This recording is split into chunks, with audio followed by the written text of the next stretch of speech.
بڑی معتبر روایت بہت کثرت کے ساتھ سیرت نگاروں نے لکھا. کیا چل رہی ہے سنیے. ایک مرتبہ غوث پاک کے ایک مرید کی بیٹی گم ہو گئی چھت پر سے. وہ غوث پاک کے پاس آنے کے بعد عرض کیا کہ حضور میری بچی گم ہو گئی، میں کیا کروں؟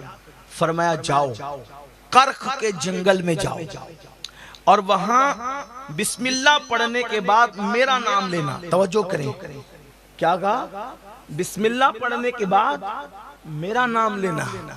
اب یہاں تو آپ سوچیں کہ کیسے نشیمن پہ بجلیاں گرتی ہوگی. بسم اللہ کے بعد میرا نام لینا. ایک مرشد غوث پاک پھر غوث پاک اللہ کے ولی اور آتے بسم اللہ کے بعد میرا نام لینا اور دائرہ کھینچنا اور دائرہ کھینچ کر اس دائرے میں بیٹھ جانا. فرماتے ہیں جب جناتوں کا بادشاہ آئے گا وہ خود ہی پوچھے گا تم سے، پھر بتانا ساری داستان. فرماتے ہیں وہ مرید کے پوری رات جنات گزرتے رہے، ڈراتے رہے، دھمکا، مگر کسی کی ہمت نہ ہوئی کہ وہ اس لکیر کو پار کرتا. وہ لکیر کو پار کرتا کسی کی ہمت نہ ہوئی. مطلب بسم اللہ کے بعد، اللہ کے نام کے بعد، اللہ کے اذن اور عطا اور اختیار سے اللہ نے جس کو یہ مرتبے عطا فرمائے ہیں اس کا نام لے کر جو لکیر بنائی گئی جنات بھی اس لکیر کو پار نہ کریں. یہ غوث پاک کی شان ہے. غوث پاک کو آپ سمجھ کیا؟ آپ صرف نیاز اور فاتحہ کی حد تک انہیں سمجھتے ہیں. سب گزر گئے. وہ مرید کہتے ہیں آخری میں سواری پر سوار جناتوں کا جو بادشاہ تھا سب سے بڑا وہ ہے. وہ لکیر دیکھ کر کے رکا اور پوچھا کہ کیا بات ہے؟ تو کہا مجھے شیخ عبدالقادر جیلانی نے یہاں بھیجا. جیسے ہی غوث پاک کا نام سنا وہ سواری سے نیچے اتر کر آیا. یعنی غوث پاک کا نام سن کر وہ سواری پر بھی بیٹھا نہ رہا. غوث پاک کا نام سن کر جنات کا بادشاہ زمین پہ اتر آیا اور آ کر کے وہ لکیر جو تھی جو دائرہ بنا تھا اس کے باہر ہی ادب سے بیٹھ گیا.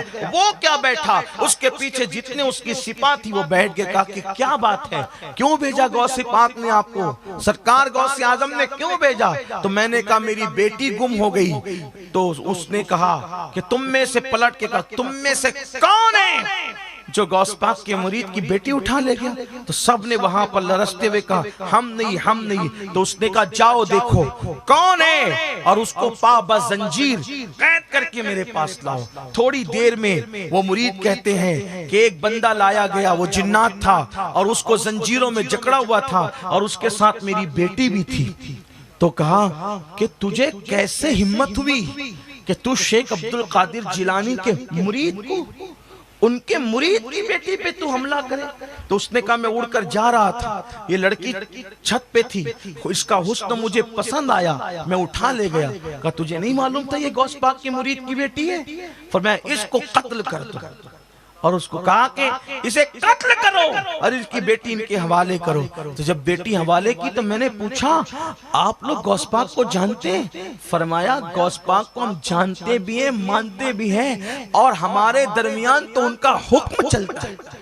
وہ غوث الثقلین ہے. غوث الثقلین یہ غوث پاک کی مریدی کی شان ہے. غوث پاک کہتے ہیں میرا نام لے کر اللہ سے جو دعا کرو میں ضمانت دیتا ہوں کہ اللہ تمہاری دعائیں قبول کرے گا. جو مشکل میں میرا نام پڑے گا، مشکل میں میرا نام پڑے گا، اللہ اس کی مشکلیں آسان کرے گا. یہ میں نہیں کہہ رہا ہوں، شاہ ولی اللہ محدث دہلوی نے اپنی کتاب میں لکھا. شاہ ولی اللہ کون؟ شاہ ولی اللہ کون؟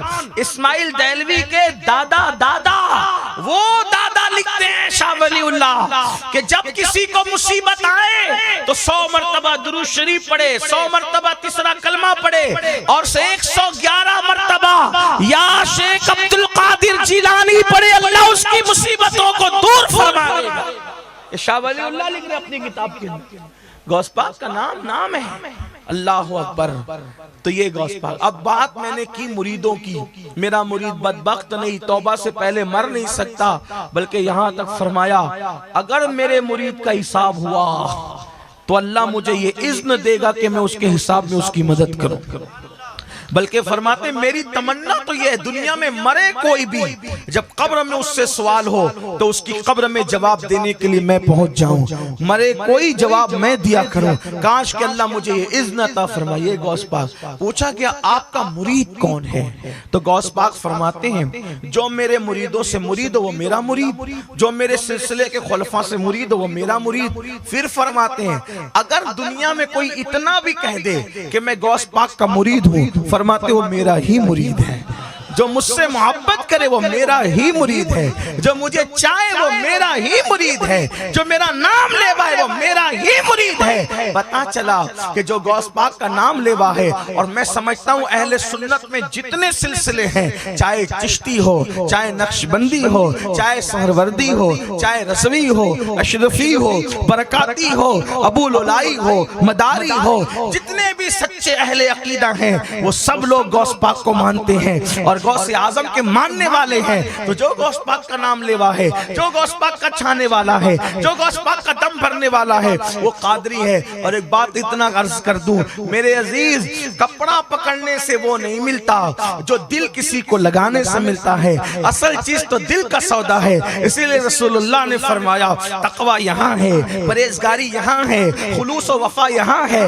اس لیے یہاں کی بات ہے جو سچے دل سے میرے مرشد غوث پاک کو چاہتا ہے، پھر وہ ان کا کرم دیکھتا ہے، پھر وہ ان کی عنایتیں دیکھتا ہے، پھر وہ ان کی محبتیں دیکھتا ہے۔ بلکہ ایک مرتبہ ایک بزرگ کو سلسلہ قادریہ میں ڈائریکٹ غوث پاک سے روحانی خلافت چاہیے تھی، پریشان سے ہوئے اور پریشان ہو کر اجمیر مقدس گئے، اور اجمیر مقدس جانے کے بعد غریب نواز کا مرشد مجھے غوث پاک سے ڈائریکٹ امامہ بندوانا ہے روحانی خلافت کا۔ اشارہ ہوتا ہے جاؤ اور ابھی جا کر کے فلاں پہاڑ میں بیٹھو، اللہ اکبر۔ وہاں آنکھ لگی تو کیا دیکھا؟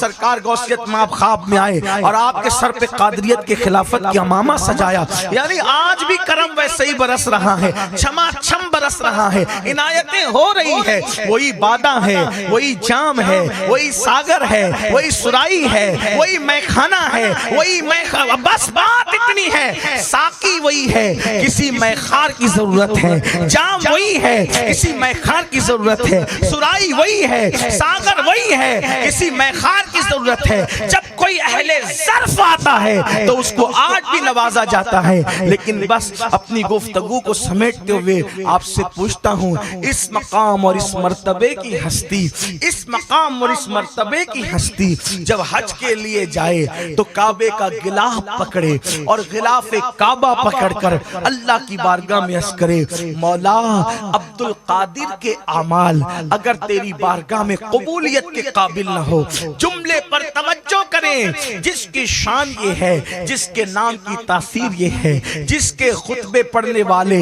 حضرت خضر علیہ السلام ہو، جس کی عظمت کا ترانہ بلند کرنے والے کبھی بایزید بسطامی ہو، کبھی حضرت سلطان العارفین بایزید بسطامی ہو، کبھی سید الطائفہ جنید بغدادی ہو، کبھی اللہ اکبر امام المشائخ حضرت سیدی حسن بصری ہو، کبھی سید المکاشفین سیدی شیخ محی الدین ابن عربی ہو، کبھی عارف رومی علامہ جلال الدین رومی جو کہیں اللہ اکبر غوث اعظم ولیوں کے درمیان ایسے ہی ہیں جیسے انبیاء کے درمیان محمد الرسول اللہ ہیں۔ اللہ اکبر۔ حضرت عارف رومی کے بارے میں بتاؤں، صاحب مثنوی جو عارف اور صوفی بنانے والا ولی ہے، وہ اپنی قادریت پہ ناز کرتے کہ میں قادری ہوں، قادری۔ اندازہ فرمائیں حضرت امام یافعی اللہ اللہ، یہ سارے بزرگ جو بڑے بڑے آپ کو نظر آ رہے ہیں یہ قادریت کے رنگ میں ڈوبے۔ شیخ محقق شیخ عبداللہ محدث دہلوی قادری ہیں، اللہ اکبر، مجدد الفسانی نقشبندیت سے مشہور ہیں، لیکن ان کے والد کے ذریعے سے وہ بھی قادریت کے رنگ میں رنگے ہوئے تھے۔ خواجہ باقی باللہ ان کے پیر مرشد پر بھی قادریت کا رنگ تھا، حتیٰ کہ وہ جو نقشبندی کہلاتے ہیں، شاہ نقشبند حضرت سیدی بہاؤالدین نقشبند رضی اللہ تعالیٰ عنہ جب بغداد گئے تو وہاں ان کی جالیوں کے قریب پہنچ کے کہتے ہیں میری ایسی مدد کیجئے کہ لوگ آپ کو دستگیر کہیں۔ تو قبر سے جواب آیا، اے دنیا کو چمکانے والے، لوگوں کو ایسا چمکا کہ لوگ تجھے نقشبند کہیں۔ نعرہ